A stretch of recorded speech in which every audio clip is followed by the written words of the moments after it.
the hidden driver of the Southwest Florida real estate market. This is Jeff Dumbrella. I'm the director of the Southwest Florida Real Estate Association and the broker of Steelbridge Realty, here to share some knowledge with you. Understanding trends. Everybody talks about trends, but what exactly really is a trend? The verb version of a trend is to have a general tendency, set of events, conditions, or opinions. The noun definition: the general or prevailing tendency or course of events. Everything that I can find is always cyclical, and it's either by design or this is just how the experiment works better. But I mean, hurricane season, economic cycles, housing cycles, demographics particularly is very cyclical based upon the events that drive them.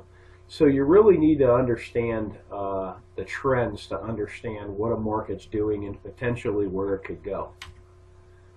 The base driver of the Southwest Florida market is retirees. They really are a base driver and a somewhat hidden driver. If you're not working or living in a retirement-based area, you tend not to notice it. If you live in some areas of particularly, say, South Fort Myers and some of the younger neighborhoods, you really wouldn't know retirees are base drivers because everybody around you is 40 with 3 kids.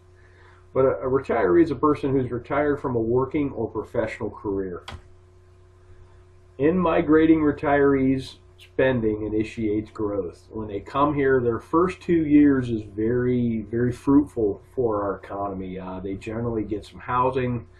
I noticed they buy cars, they buy boats, they buy brand new Harley. Sometimes they buy all of that.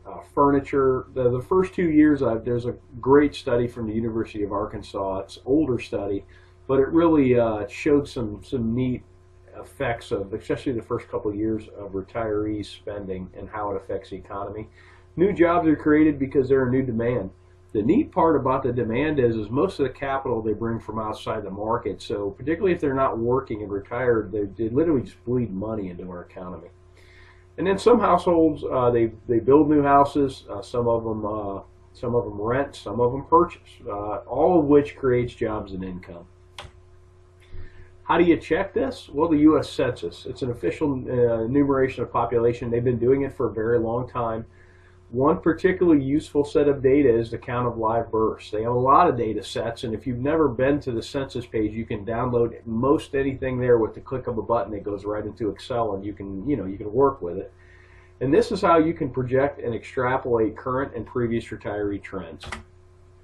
How do we know this to be valid? Through analysis, it's been determined that 62 years of age appears to be the age to trend. I have trended ages 55 all the way to ages 70 against our sales counts. 62 is really the age to look at. The simple math always sheds the most illuminated path. Okay, our market crashed in 2005 to 2007. If you go back 62 years, that's 43 through 45, World War II caused a large drop in the U.S. birth rate.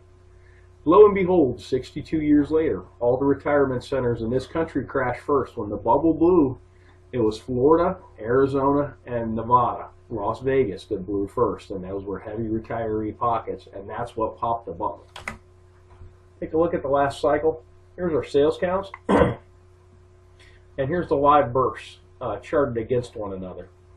Now bear in mind, when the market blew up, everybody pulled back, but what's neat is when the market started to tick up again, it perfectly coincides with the retirees. March of 2008 was the first time we had a year-over-year sales increase in sales counts, and that perfectly correlates with the beginning of the baby boomers. Notes on the last cycle, you really have to understand the last cycle initially formed out of growth from retirees and then turned into a full-blown leverage-induced mania from 2004 to 2006. So what do these trends project about 2016? Well, we're going to talk about that at Real Estate Roadmap 2016. It's going to be October the 20th, Tuesday, 5 to 7:30. Make sure you get there at 5. We're doing a really neat speed networking where you're going to get the opportunity to meet everybody in that room, because I know about you guys, but when I go to a networking event, I generally talk to 3 or 4 people, mainly because it takes me 20 minutes to say hi, but you'll leave these events and you wish you could have met more people and made more contacts. And speed networking, this should be a great vehicle to do that. It's at the marina at Edison Ford. And there's a link to this below this video if you have any questions. Thanks for watching. I hope this information is useful to you, and make it a great day.